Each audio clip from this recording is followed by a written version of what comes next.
Good afternoon and welcome to the first edition of The World Today.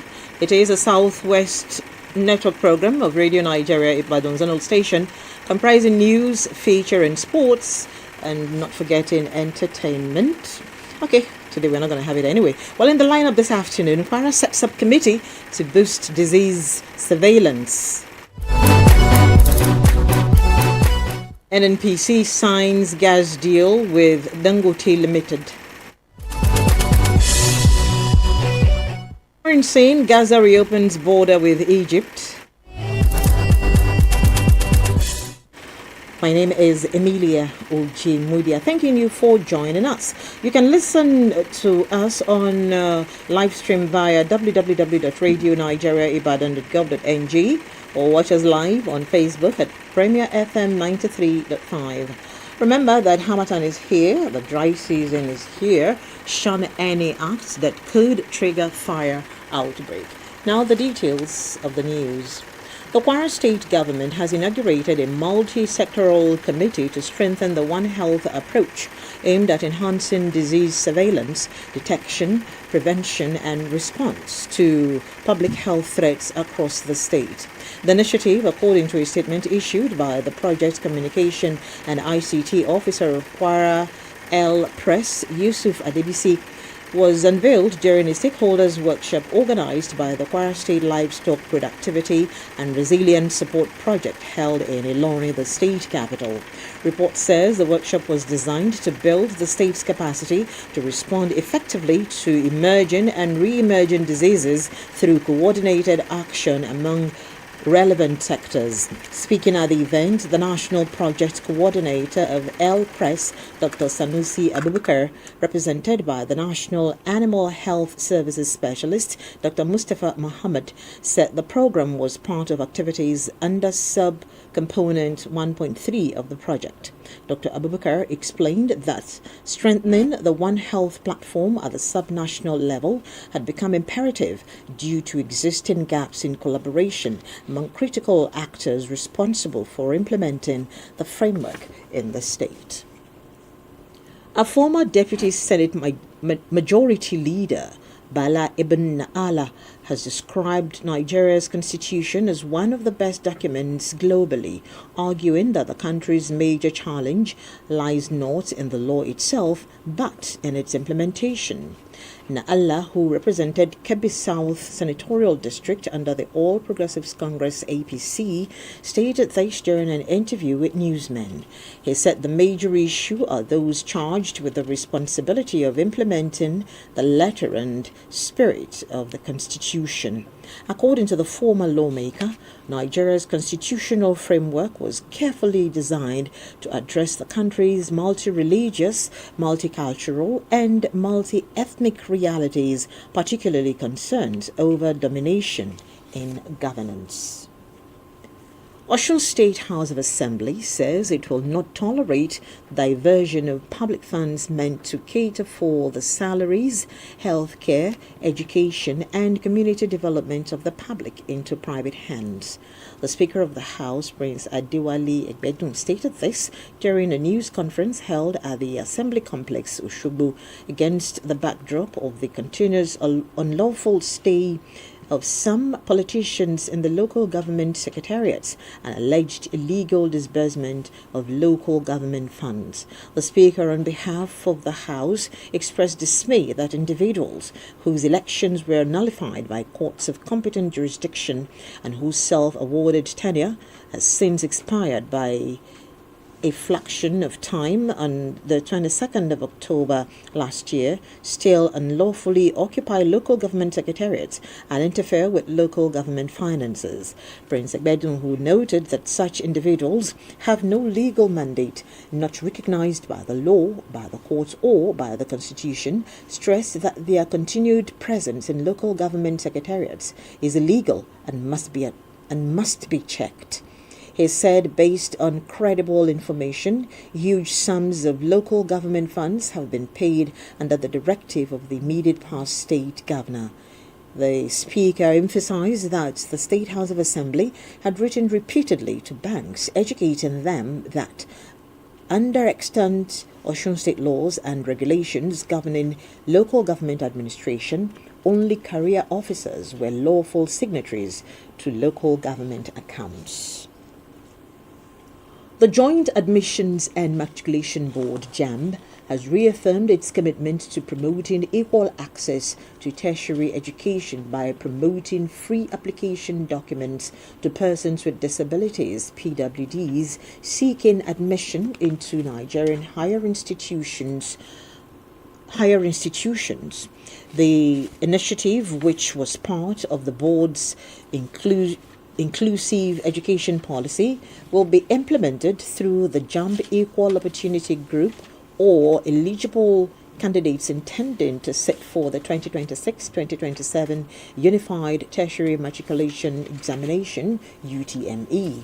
The Registrar of JAMB, Professor Ishak Uluyede, made this known during a meeting with critical stakeholders at the board's national headquarters in Abuja. He reiterated JAMB's unwavering dedication to supporting candidates with disabilities and ensuring that no eligible candidate is denied access to higher education on account of physical or learning challenges.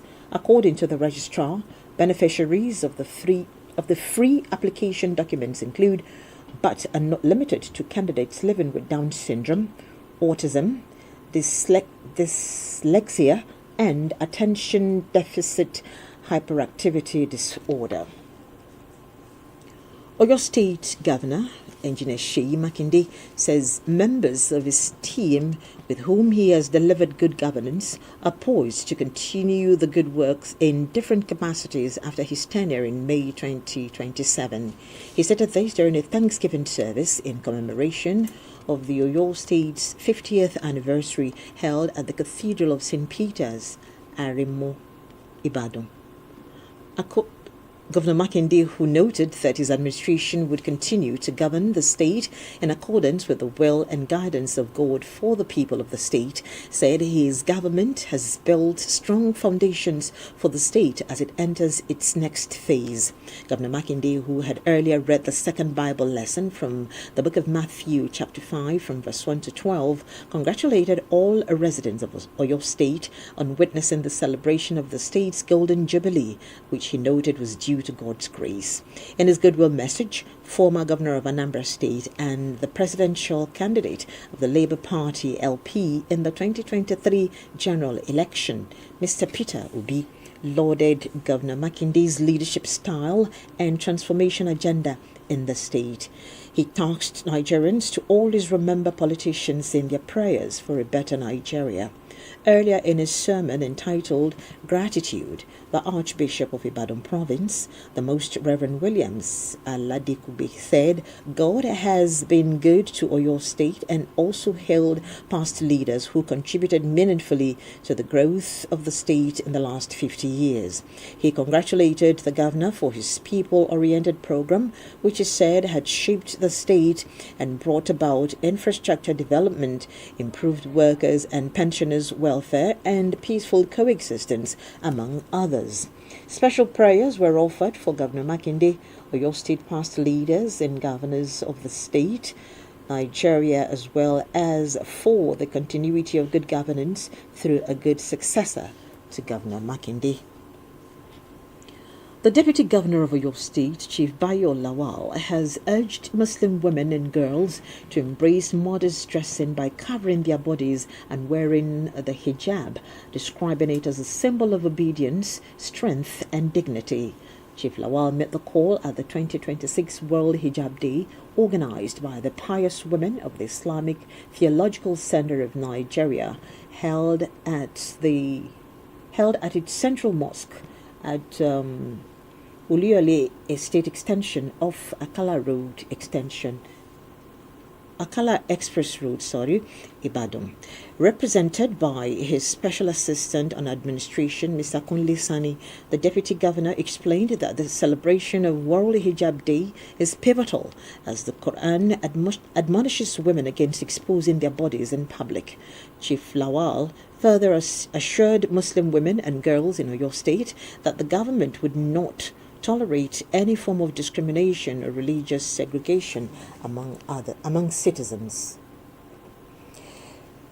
In a keynote address entitled The Pride of Hijab, the guest speaker, Alhaji Abdul Jalil Karim, advised women and girls to be proud of wearing the hijab, noting that it is ordained by Allah to enhance their beauty, responsibility, and moral standing in the society. Earlier, in an address of welcome, the Amira of the Pious Women of the Islamic Theological Center of Nigeria, Hajia Kusharat Adiguki, said the celebration was aimed at creating greater awareness of the importance of promoting the hijab. In a goodwill message, the area of Yoruba Land, Edo, and Delta State, Alhaji Dawood Akinola, represented by his secretary, Mr. Aziz Salam, commended the organizers for promoting the beauty and values of Islam among women. The event featured Quranic recitations, medical checkups, and an interactive session. And among the dignitaries who graced the occasion were former Director of News, Federal Radio Corporation of Nigeria, FRCN, Ibadan Zonal Station, Mr. Adenili Ajishefini, and the Special Assistant to Governor Sheyi Makinde on Islamic Affairs, Alhaji Imam Abdul Rashid. An enhanced gas supply deal that will ensure adequate supply to meet ongoing projects by Dangote Group has been signed by the Dangote Industries Limited and the Nigerian National Petroleum Company Limited, NNPCL. The agreements were signed at the unveiling of the NNPC Gas Master Plan GMP 2026, tagged NGMP 2026, held at the NNPC Towers at the weekend in Abuja. The deal saw 3 subsidiaries of Dangote Industries Limited scaling up their gas sales and purchase agreements with 2 subsidiaries of the NNPCL. The upscaled supply agreement is expected to supply the increased output, better and cleaner energy supply. This is the world today and the stories that made the headlines. Kwara government has set up a committee. The NNPC has signed a gas deal with Dangote Limited, and still to come, Gaza has reopened border with Egypt. We'll be back shortly. Do stay with us.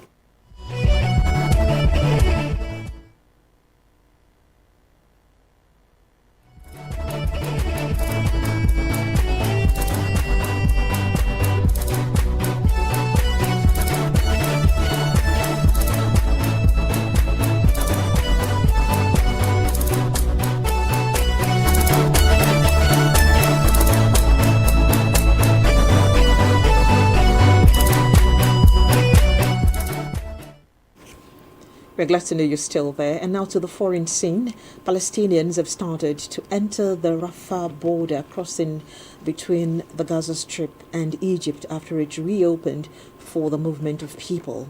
The crossing has largely been closed since May 2024 when the Palestinian side was captured by Israeli forces.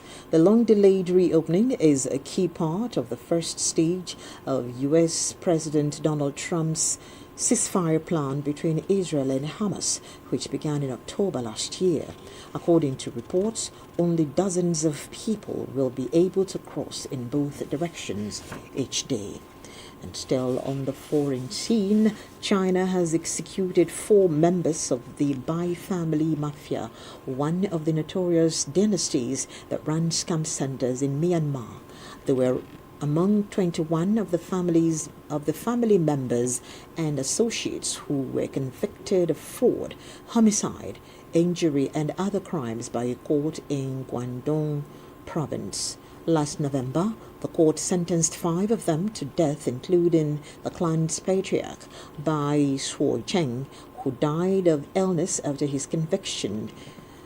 Last week, China executed 11 members of the Ming family mafia as part of its crackdown on scam operations in Southwest Asia that have entrapped thousands of Chinese victims.